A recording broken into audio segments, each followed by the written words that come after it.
It was one of the biggest congressional scandals in our country's history. It was called Abscam.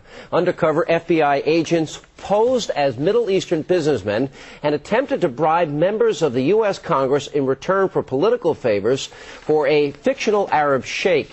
Now, 31 officials were targeted, and when the dust cleared, 1 senator and 5 members of the House were convicted on bribery and conspiracy charges.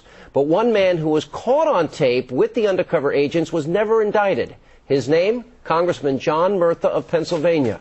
Now, after 26 years, the tape of Murtha's meeting is finally being seen by the public. In the tape, Murtha can be seen meeting with undercover agent Anthony Amoroso. Now, the agent wants to offer Murtha a bribe, but at first, Murtha only seems interested in the fictitious Arabs investing in his district.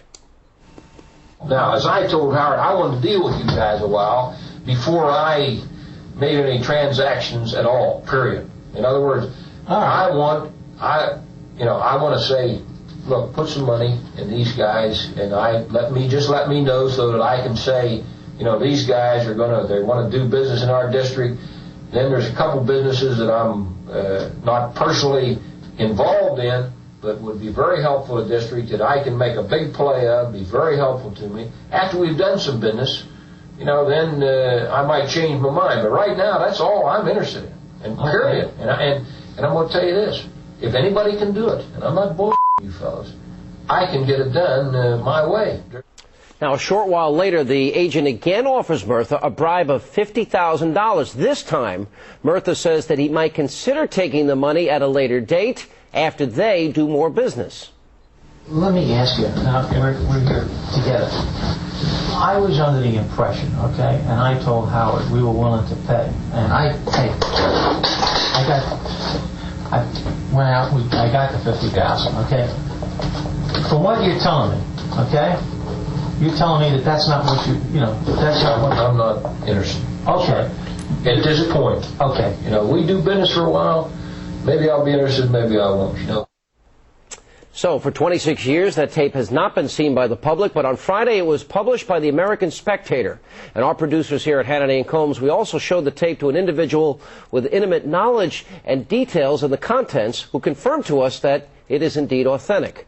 And Murtha was never indicted, in part because he agreed to testify against 2 of his colleagues, Democratic Congressman Frank Thompson and John Murphy.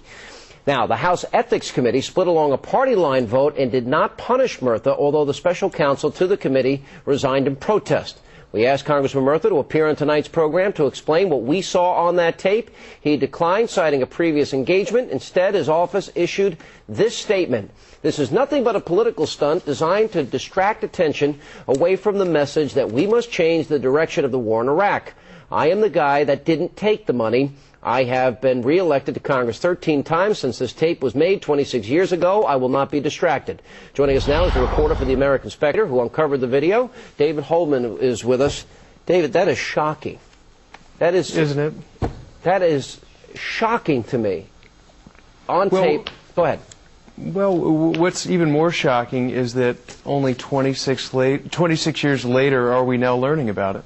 Why was there difficulty in getting the tape? I'm sorry? Why was there difficulty in releasing this tape?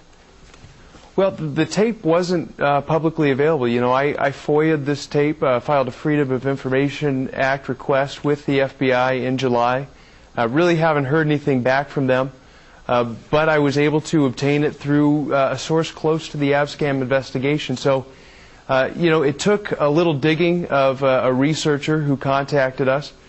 But he found it, and ultimately we brought it to light. But, this is something that's not just hanging out there, but it is something you'd think the media would find with just a few more calls. Well, it's very clear, he wasn't going to take the money now, but, boy, I'm pretty interested in maybe talking to you down the road about this. By the way, if you can help these businesses in my district, that's going to be extremely helpful to me. But the fact is the whole purpose of this was they wanted favors, correct? Well, they didn't just want favors. They actually wanted private asylum bills for these sheikhs into Congress, and they're willing to pay $50,000, at least a piece for that, although what was specifically being discussed right there was that Murtha would get a cut of the $50,000 being offered not only to him but to other congressmen. Do you think this is going to have an impact on his race for re-election? I've got to imagine it would. You would think it would, although, Sean, not many folks on the national level have been that interested in looking at this tape since we published this story Friday. It's been published. This comes up just as we were talking about with the Foley issue, just before Election Day. Just as we head into a midterm election. You know, Mr. Holman, this is nothing more than a smear campaign. You are swift-voting John Murtha because he had the temerity to speak out against the president's policies on war, against the war, because he wants a leadership position. You would not be doing this if he were not outspoken, would you, Mr. Holman? Alan, there's not that much of a conspiracy theory here. I published this as soon as I could get it to press and to confirm that the tape was authentic. Would you even be doing this if Murtha were not as outspoken as he is and seeking a leadership position? Alan, you're missing the point here. No, that is the point. No, Alan, the point is that this man has never been asked and has never really answered. Would you be doing this if he were not seeking a leadership position and if he were not as outspoken as he's been about the war? Yes or no? Alan, there's no doubt that he's attracted a lot of attention to himself, and he wants to be in a position to exert great leadership in this country, and we ought to ask him whether his office was for sale. Because he has spoken out against the war you support and the president you support, and he wants a leadership position, you're speaking out against him. The fact is he was not indicted, he took no money, he broke no law. Tell me what law he broke. Alan, does somebody's position on the war in Iraq give them a pass for corruption? Tell me what you wouldn't be looking back 36 or 26 years were it not for his ambitions. What law did he break? He may not have broken the law, but it is certainly unethical. There are many unethical things that are legal. I think what you're doing is unethical. I think it's a smear campaign. You're using the swift boat techniques. I really think it's shameful. Sir, this tape just came to light, and the American public deserves a look at it. It just came to light in the middle of an election campaign just before midterm elections. What a coincidence. Should we have waited, Alan, and not given the public a chance to look at it? You know something, David? Let the people in his district see the tape. Each and every one of them. John Murtha. Go to spectator.org and see it. Let them see the tape themselves, and then let them decide. Thanks for being with us. Appreciate you.